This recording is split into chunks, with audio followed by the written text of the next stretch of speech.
Privately Intelligent, the roundtable where AI headlines meet hot takes, and no one leaves without having their ideas challenged. I'm Hannah Wolfart, your host and professional wrangler of strong opinions. I'm joined by my fellow Pip IQ teammates, Josh Cohen, our paid ads wizard, Dalton Smith, our maestro of marketing mayhem, and Edwin Bevins, the guardian of brand sanity.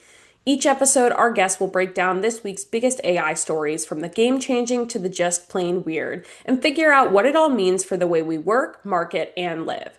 This is where smart ideas get debated, bad ideas get roasted, and AI hype gets a reality check. Let's get into it, guys.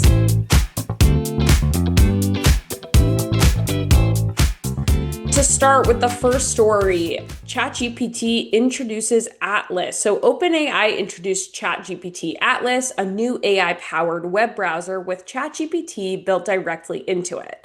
So the idea behind this is making browsing more intelligent and integrated. Instead of switching between tabs or copying text, ChatGPT can understand what's on your screen, help you complete tasks, and remember your context. So it's ChatGPT inside your browser. Some key features include ChatGPT everywhere, so it's along with you on any website. You don't have to switch tabs or copy and paste text. There's memory integration, so built-in memory recalls your past chats and your browsing context, so you can ask for things like find the job listings I viewed last week or summarize trends. There's privacy control. Browser memories are optional and fully user-controlled. You can view, archive, or delete anytime. And turning off visibility stops ChatGPT from seeing a page so you can still mimic private browsing in a way. There's agent mode that lets ChatGPT perform tasks for you, adding items to a shopping cart or compiling reports. And ChatGPT says that there's safeguards to prevent risky actions like running code or accessing personal files. So we have to see if that's true or not, really. And then there's user control and safety. There's incognito mode, parental controls, and strong security barriers to limit risks from malicious sites. OpenAI framed this as Atlas reimagining the browser as a super assistant, so somebody that understands your work, helps complete it safely, and learns your preferences, while keeping you fully in control of what it remembers and sees. But guys, what's really the truth here? So this opens a large can of worms, and a lot of privacy is called into question. Josh, could tools like Atlas normalize the idea of constant contextual monitoring? Is that a slippery slope for privacy? Yeah, and before I get into that, OpenAI is really coming for Google's crown.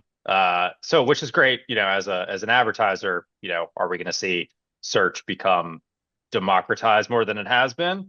That remains to be seen. But either way, OpenAI is coming for that crown. They want you to be able to live, do, search, shop. I know we've talked about that recently, all within ChatGPT. It wants you to live and do work and be there as much as it can be. So they're trying to diversify what they offer and not just have be this chat bot back and forth. But anyway, back to your question, I'll think of it this way. I'll use a metaphor. Toyota, Lexus, a lot of the Japanese car brands, they have become so successful, not necessarily because they have the best tech or the cars look the sleekest or they've got the biggest motors. It's because they're reliable. And how are they reliable? They know they've built their vehicles in a way because they know that people aren't going to take care of them, at least on time. Okay.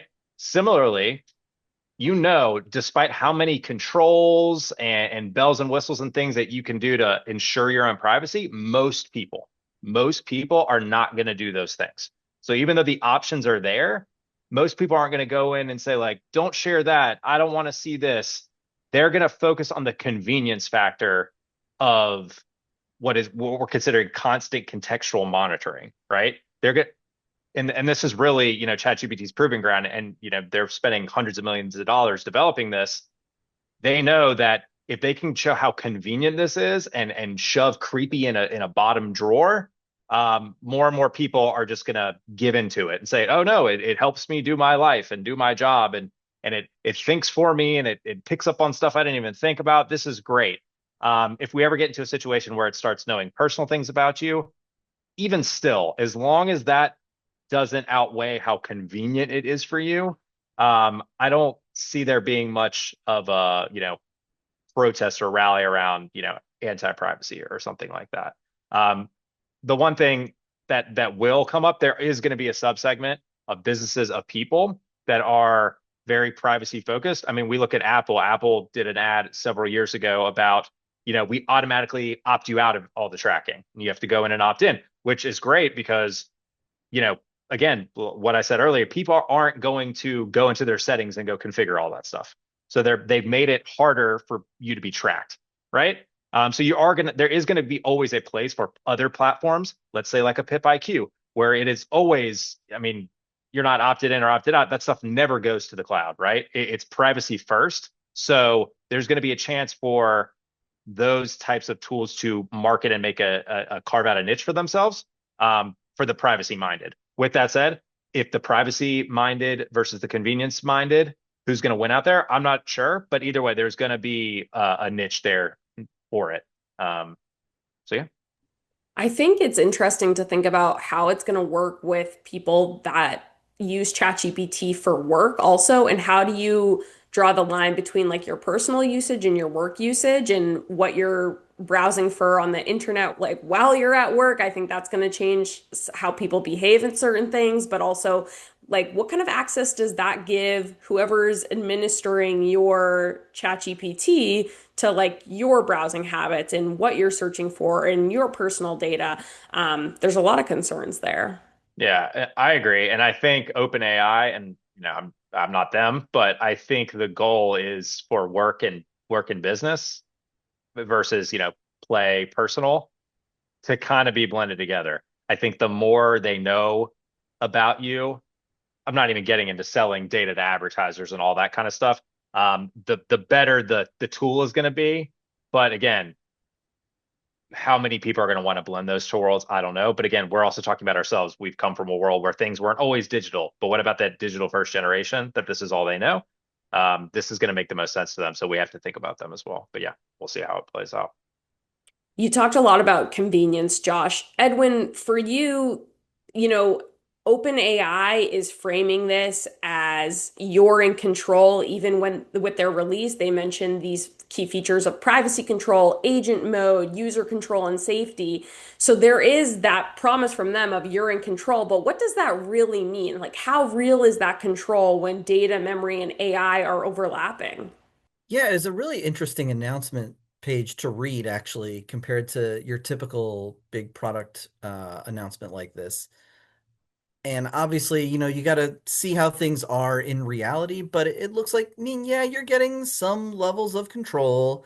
And let's not be naive about how much like our browsers are already tracking information about us. If any of us are using Chrome, Google already knows a lot about us. So to the extent of like worry about, oh, my data, well, that's just another company that's going to know all my data, apparently. If that's the, worst case scenario, or well, medium case, let's not go worst case, medium case scenario. Um, but that said, looking at this from an Atlas, Chat GPT, OpenAI perspective, it seems pretty unavoidable that the system's going to be using your data in at least some ways. So for example, like, oh, you can clear your memory, but if the browser has already been using that memory to influence its outputs, well, you can go back and delete those memories, but to a certain degree, the toothpaste is out of the bottle. I mean, it's already begun taking actions and doing things based on the memory. The other interesting thing I saw is how much of the responsibility for that level of control is left in the hands of individual users. They listed all these things, like they have these tools and features, but you're going to have to do X, Y, and Z to fully use them. And anytime that control is left in the hands of individual users, they may or may not understand their responsibilities. They may or may not understand what they're doing, how to use it. It's not necessarily going to be as easy as a tool that is really focused on control and privacy and security. The other really interesting thing I want to call out, if anybody goes and looks at this announcement, there's a section near the bottom where OpenAI talks about how, hey, we built this to protect you. Security is at the top of our mind. We've done these things that to kind of provide some features, but We just want to make right up front about the fact that there are some major risks out there that we are not prepared to protect you from. And if you read it, it's almost like instructions to malicious actors of if you do these three things, there's nothing we can do to stop you. I mean, on the one hand, I appreciate the honesty, but on the other hand, like I mean, that's a little scary. It definitely feels like a bit of a buyer beware kind of situation. I mean, at least OpenAI is coming out and telling you, here's the risks. Doesn't necessarily make me feel great about using it though. Thanks, guys. Let's pivot over to Dalton. Dalton, talk to us about AI washing and big layoffs we've been seeing. Yeah, let's get into the next story. So, recent announcements from Amazon, UPS, and Target add up to more than 60,000 corporate layoffs this year. Some executives have cited AI as the main factor, with companies like Klarna, Duolingo, and Salesforce openly credit automation for workforce cuts. Others, though, might be AI washing, using AI as a convenient scapegoat for old-fashioned cost cutting. Yes, generative and agentic AI tools are reshaping how businesses operate, but they're not yet efficient or advanced enough to replace people at scale. Many of these cuts are really about corporate bloat, slowing growth, and investor pressure. Still, AI's shadow looms large. Companies are streamlining headcount now to invest in tech, even if the payoffs are years away. Amazon's Andy Jassy put it bluntly. They'll need fewer people doing today's jobs, but more people doing new ones. Whether or not AI is the true reason behind the layoffs, it's changing how companies justify them and how workers see their future in a world where efficiency is the ultimate goal. So, Edwin, let's get into it. How much of this is real transformation, and how much is companies chasing stock boosts by signing the buzzword AI? Uh, there's a saying that the best lies are the ones that have a little bit of truth in them. And that's the scenario that I think we're seeing here. AI is definitely driving some levels of efficiencies. It's making some changes to workflows, but we all know, I mean, we're still very early in the stages of that. We've all seen the studies about how many AI pilots are not really driving huge productivity changes yet. And to a lot of degree, when you're announcing what 50, 60,000 layoffs, um, that is not the level of impact that I think can be realistically attributed to AI at this point. So it feels to me like the bigger factor is that people are forecasting an economic slowdown. But the problem is that normally when you lay off, 50,000 workers, that's going to trigger a stock sell-off. Nobody wants that. So you try to quell a panic by saying, hey, don't worry, this is fine. This is all because we're becoming more efficient with technology.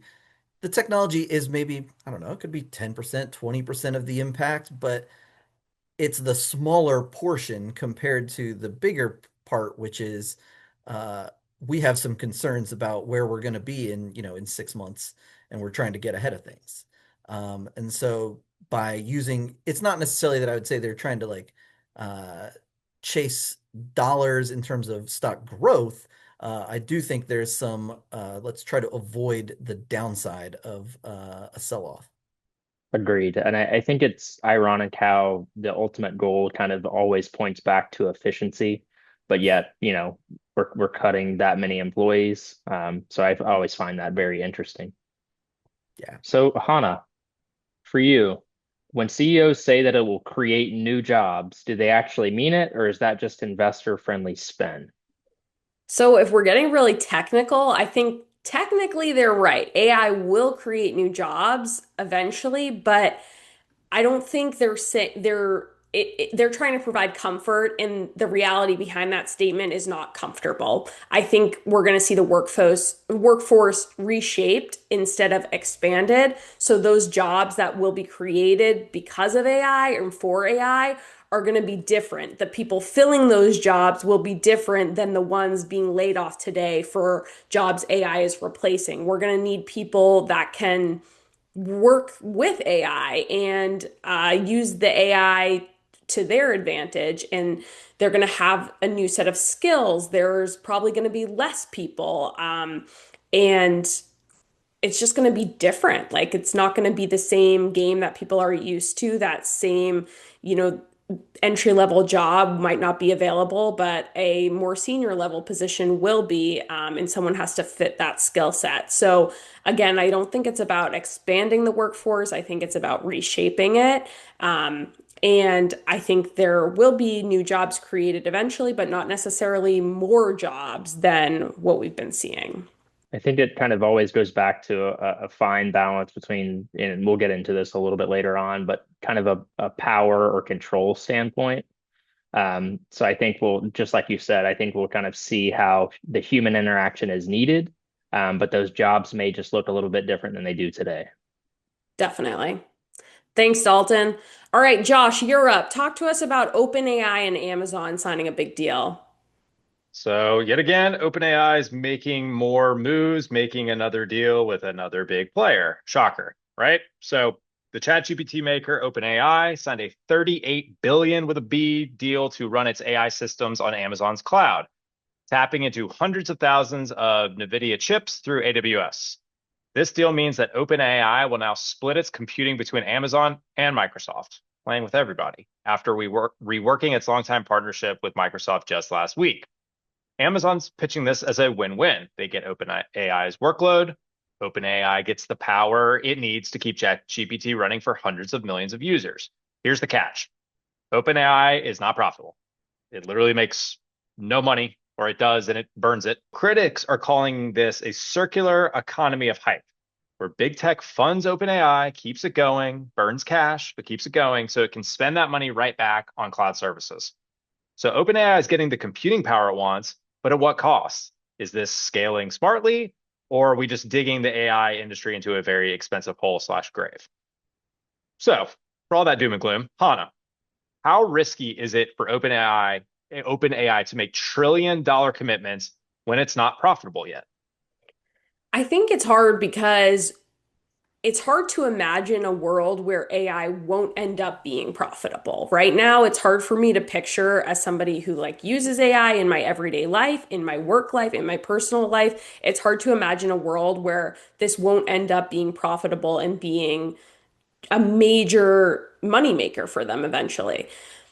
That being said, I think it's important to proceed with some sort of caution or some sort of hesitancy or realization that there might be a downturn. Like you're not going to make back what you've lost right away.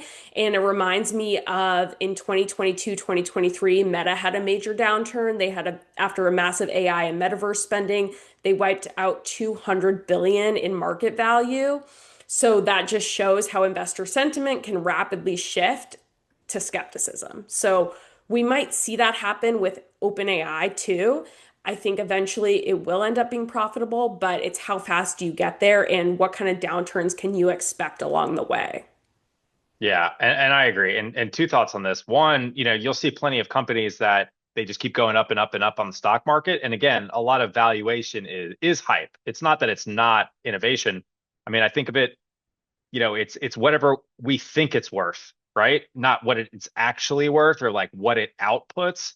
And a lot of the time we think of like, oh, the worth of this is what it's going to output in 20 years, 30 years, not what it outputs now. I wish it was that way when I go to the bank for a loan, right? But you see plenty of companies that, go up and up and up, and it seems like they're never going to hit their ceiling. And then they do. There's some type of downturn, there's some type of valuation hit, and they have to either stock split or the stock, slides down. It gets not, sold off, but either way, it levels out, right? And it's still higher than any other valued company ever has been in history, but it's a lot lower than whatever peak we thought it was at. So I can totally see that coming. And then the other piece of this is what we were talking about a couple podcasts ago, is this network of companies that are all, linked together. Does that provide any level of security from some sort of a downturn? Or is it lead to a bigger downturn? Because there's some ripple effect between all of these companies that are, kind of in bed together. So anyway, we'll see. Thanks, Hannah. Dalton, turning to you. So if OpenAI's business model depends on endless computing power, like computing power that we've never even thought of in human history, what happens when the power stops being cheap or infinite? Yeah, I think that raises a really good question, and something that I'm sure, the development teams kind of consider or think about, in their everyday work. I think this question is kind of what makes the whole AI or, any LLM, the system so vulnerable, because it really depends on having massive computing power. I think if that were to ever stop being cheap or, easily attainable to get, I think that would really slow down innovation. You would see prices skyrocket. And then what I think ultimately would come from that would be, instead of these companies focusing on building the best or the biggest AI models that they can, I think it would kind of shift to building them to be the smartest or the most efficient that they can. Kind of sparking a new wave of creativity, kind of doing more with less. I think that's kind of what we would see if those limits came into play. Yeah, I agree. Like, I think that we have yet, and I've talked about this before, I think we've yet to see the long tail. We're just seeing the main part of AI. We haven't seen the long tail where we've got smaller companies with more niche uses where they're using less computing power. And I know we've been talking about the need for land and water and power and building these massive data centers.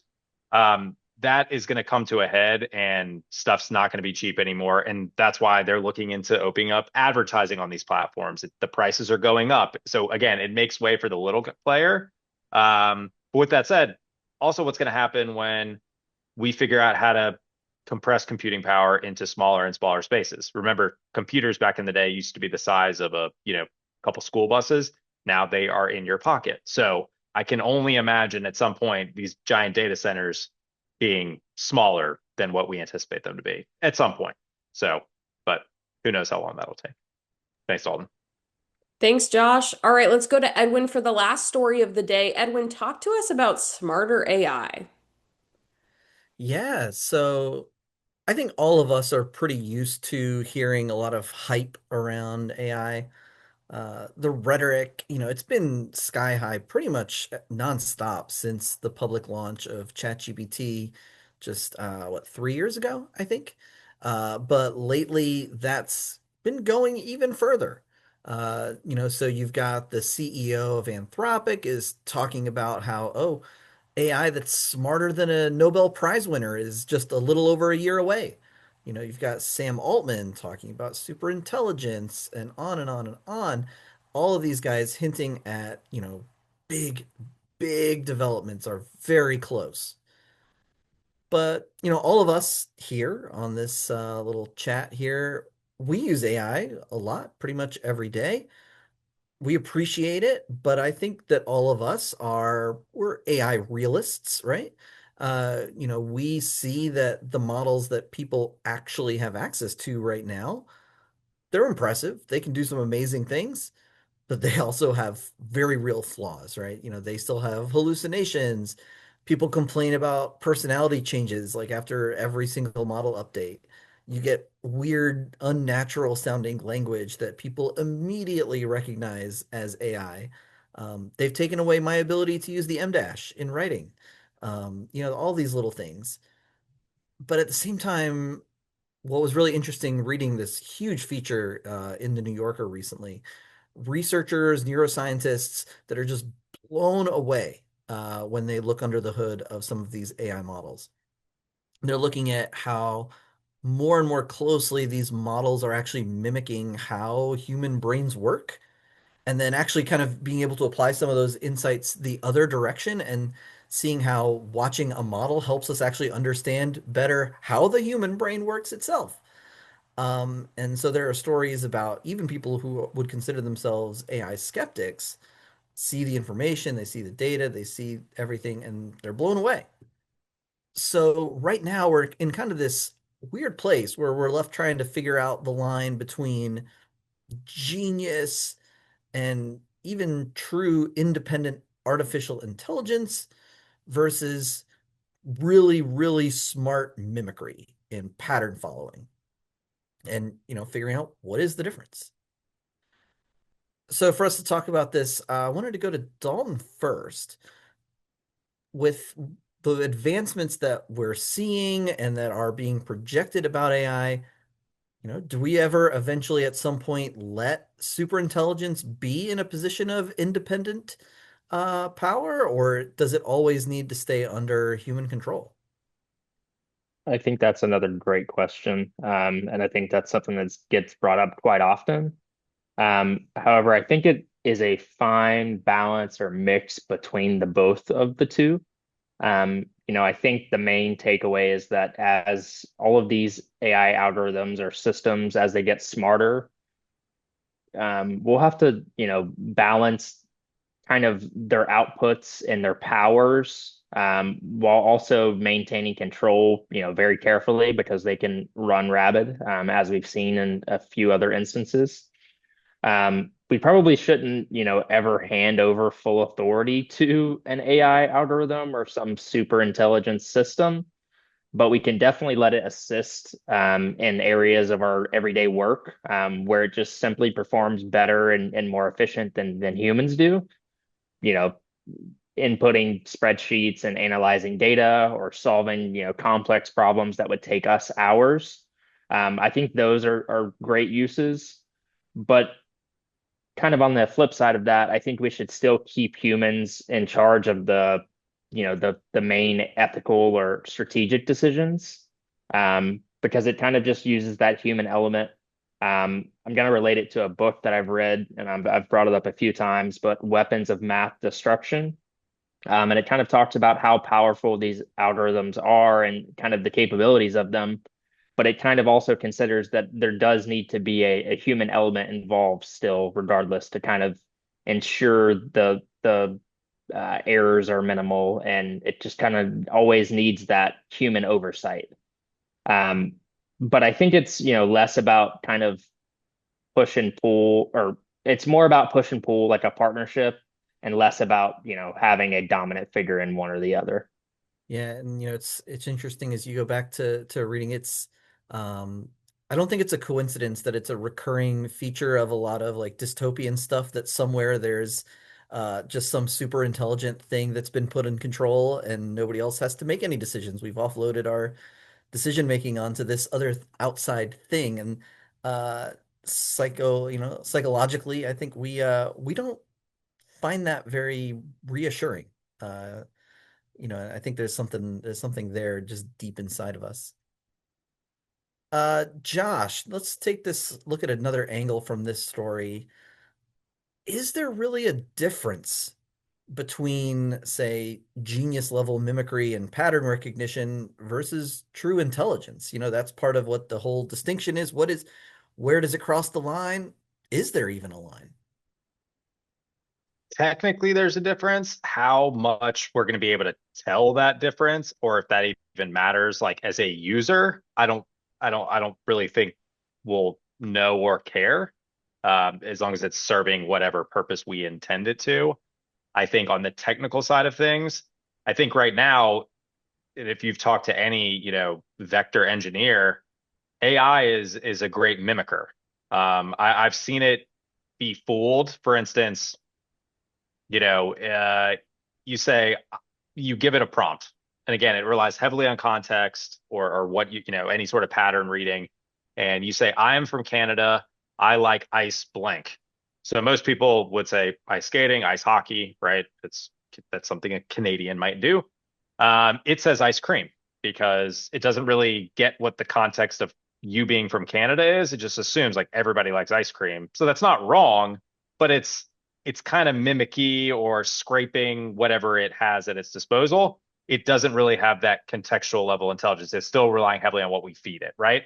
Now, when we get into a place where it is constantly growing and understanding context, and it needs less from you. Just like we get freaked out by our autocomplete, auto correct, or when we're doing a search.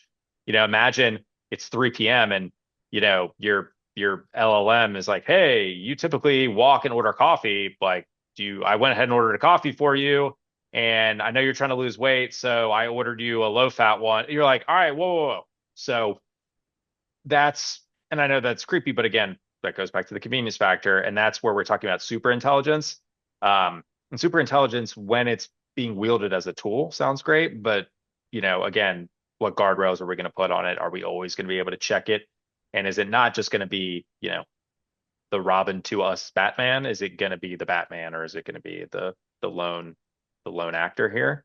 Or is there a world we live in where there's just super intelligent non-human beings like Blade Runner running around? Like, is that a world? I don't know. Do we want it to get there? Is there like negatives to that? Sure.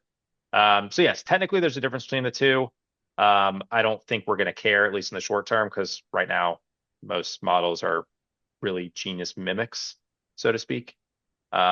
And I don't really think if we do have a super, super intelligent model, are we going to turn it over to the people before we realize, like, before we've tested it and realize that it has, you know, value or some positive impact? Like maybe it's something that's like, all right, this is off in a lab curing cancer, not helping me write an email, right? So we'll see how it's deployed.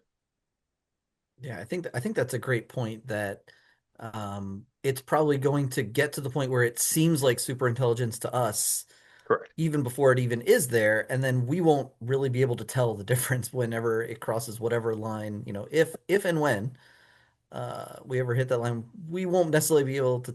It's not like suddenly the light switch is going to go green and like, oh, aha, we've arrived. Uh, it's going to be kind of, I don't know, we're always going to wonder to a certain degree. Yeah. Thanks, Edwin. All right, you guys, time to end our episode with the debate of the day. Today's question: what's more dangerous, overestimating AI's power or underestimating its influence? I'll start us off here. I think overestimating AI's power can be more dangerous. I'm going to take it to the very basic level. Every day, if you're using AI and relying on AI to do low lift, low effort tasks for you, and you become reliant on it and you adapt to the way that it answers questions to you, then I think you're going to be relying on it too heavily and overestimating its power in the sense of thinking it can do everything for you and then just becoming one of many. So I think that if you think AI can handle everything for you, that's dangerous. And that power that we're giving AI is where like bad things can happen, where our quality of work, our quality of life, our quality of social interactions declines because we're putting too much into AI. What do you think, Dalton? I'm going to take the opposite side here. Definitely kind of agree with some of the points you made. I think it's underestimating AI's influence. I think when you overestimate the power, it can lead to strategic misalignment and maybe a loss of trust. But when you underestimate, its influence, we let a lot of risk slide by. Many things. One, for example, is when companies push to integrate all these AI products, it grants these AI companies just a lot of power that goes well beyond their deep pockets. Josh, what do you think? I'm gonna side with you, Hannah. I'm in the overestimation camp. Is a little bit more dangerous. Yes, I think giving in too heavily to AI is negative because it's like your brain's a muscle. If you stop using it as much, it kind of weakens. But I also think like the echo chamber part of it, where you're just, oh yeah, it's right, it's correct. Uh, Whether it's right or not, I feel like AI is truly powerful when as like an additive. Like humans still bring context and nuance and emotion and other things to it. It's kind of like being in a committee of one. It's just you and your AI, and you're just deferring to whatever it thinks. I would like to see everyone else's perspectives, and really that's I think the beauty of it. It's that additive effect, and you don't get that if you just give into it and don't think you have anything to offer. And then you see the opposite, where people overestimate its power, give it so much, and then just like Deloitte, however many months ago, just gave into it, didn't check, and they get burned, and then they decide to be off of it entirely. They're like, I gave too much to it, and they backslide the other way, and that's not good either. Because again, it's going to take us to new heights we've never seen, but we have to do it carefully. So. Edwin, round us out here. Are you going to tie it up or give us the advantage to overestimating? All right, we'll see. because you can easily go wrong either way, but I am more concerned about underestimating the influence rather than the overestimating. So we end in a tie. Uh, I just don't want us to be. There's a few things here. One, I don't want us to be naive to the ways that others are using AI. If we're underestimating it, for ourselves, we're likely to underestimate the way others are using it as well. And then I just also think that there's a chance to miss out on very real gains. When you have these big tech revolutionary moments, those who miss out kind of disappear to a certain degree. Those who get too far out in front may have to pull back and readjust. But if you're investing in AI maybe a little early, a little too soon, some of those investments can still be part of the foundation versus when you're pouring time and money and effort into something that just has no future. And then when it's gone, all of that effort is just like set on fire. Um, if your Kodak, is the classic example, missing out on the digital camera, digital photography era. And they're one of the biggest companies in the world 50 years ago, and now they are literally only mentioned when people talk about Kodak as a company that disappeared. And that's kind of the big fear of underestimation, the underestimation side. Thank you guys, and thanks everyone for joining us this week on Privately Intelligent. For more from Privately Intelligent, follow Pip IQ on all social platforms. Be the first to hear about upcoming episodes and more. And stay tuned because our next episode of Privately Intelligent will feature Whitney Horton, a Pip IQ co-founder. So stay tuned for that insightful conversation to come in a couple weeks. Thanks everyone for joining us, and we'll see you next time.